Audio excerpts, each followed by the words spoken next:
How are we doing, everyone? I hope you are keeping well out there, and I want to welcome along all my new subscribers after getting another 10 subscribers in the last couple of days, which is wonderful. So keep liking, keep subscribing, and if you like what I do here, hang around because there'll be plenty more interesting nonsense, I hope. Tonight I want to show off a little gift I gave myself recently. This came up on an Irish selling site at a very reasonable price.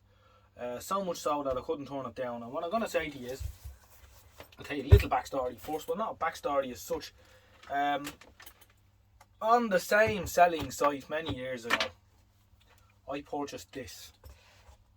This is my Fluke 83 Mark III.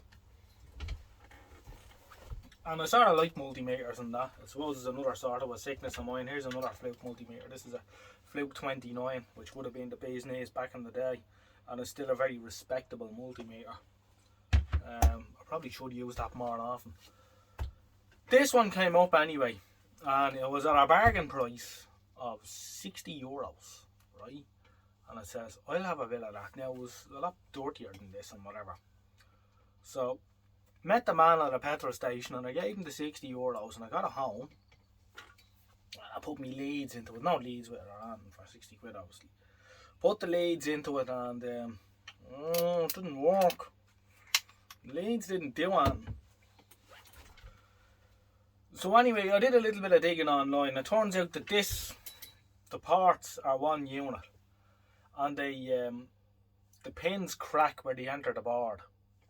So what I did was I heated them up with a soldering iron, pulled them out, and I soldered bits of wire onto them and I sort of melted them back up into the plastic. So I think I might have upset its cat rating slightly.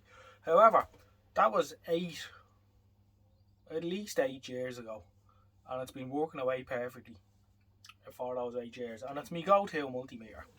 But I always said, yeah, I need another multimeter like a hole in the head. But I always said, if I ever come across an 87 Mark V at a reasonable price, and I mean very reasonable because I can't justify buying a multimeter of any description, I'd have a go at it. So I'd always keep an eye on this Irish selling site for these things. And every now and again I'd go on and I'd stick in, multimeter or Fluke or whatever, and you'd see overpriced multimeters. There's actually on this selling site at the minute, and it's been there for a long time, an 87, a Mark 1 87, and he wants €300 for it. And it's not worth that. I think it's 25 years old. The later Fluke meters have far more features and whatever than the early ones.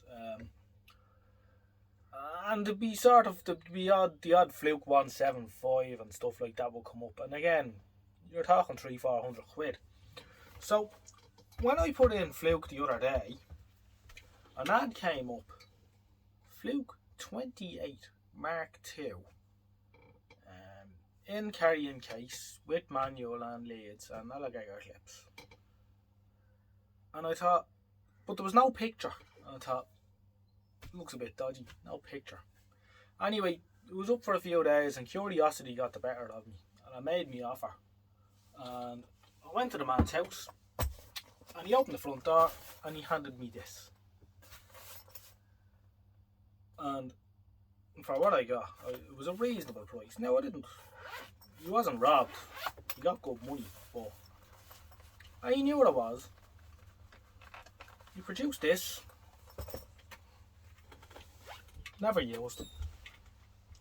Alright, and what this is, and why did I get this? This is basically a Fluke 87 Mark V, but it's the industrial version. So Dave Jones, I might leave a link to his video on this. This is being well covered on YouTube. These came out about 12 years ago. They were first released. I think around 2010 they were released. And the heavy duty version of the Mark 87 Mark V. It's the same specs, same everything, except this is IP67 rated. It's waterproof to 1 metre for half an hour. It floats. I'm not going to try that out, but it does float, and there's videos of them on the internet in swimming pools floating about like little boats. So if you wanted it, you could bring it into the bath with you and play with it like it was a rubber duck. It's a serious bit of kit, and I couldn't believe it. And I got very nice leads with it too. So it comes with the extra pouch, carrying case, and we've got, I think these are TL75s, but I'm not sure if they are or not. Actually, I don't think they are TL7. I'm not sure what they are, because I think a TL75 is a different connector on the end. And these have the, you know, the banana on the side of them as well, so that you can plug them into these. Comes with the very nice alligator clips too. I'm probably doing that wrong. I haven't actually tried this yet. Is that it? You know what? This won't talk to that. They're for the other leads. They are for these ones. These are for the TL70. These are TL75s, I think.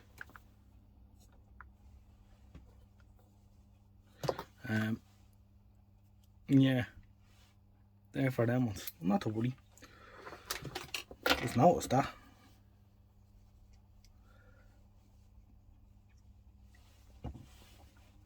Anyway, very nice lids, silicone ones. You know, the other ones I have here, the PVC ones, the cheaper ones. And a really, really nice multimeter. So I'm very happy with that. These are indestructible. I will put that to the test, I suppose, here. But no, I think it'll be safe enough. And we got the thermocouple as well. So how warm is it in? Wait, wrong one. It's 22 degrees in my workshop at the minute. And you see how quick this is. Look.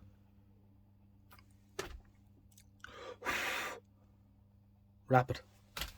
So that is my Fluke 28 Mark II. So I'm very, very, very, very happy with that. Chap who had it bought it because he was working on a boat, and he said to me he wanted something that would float. I kid you not. Wonderful. So that's it. I don't need a whole lot more to say about that. I didn't need it, but I have it. I'll have it forever. So that's the Fluke 28 Mark II.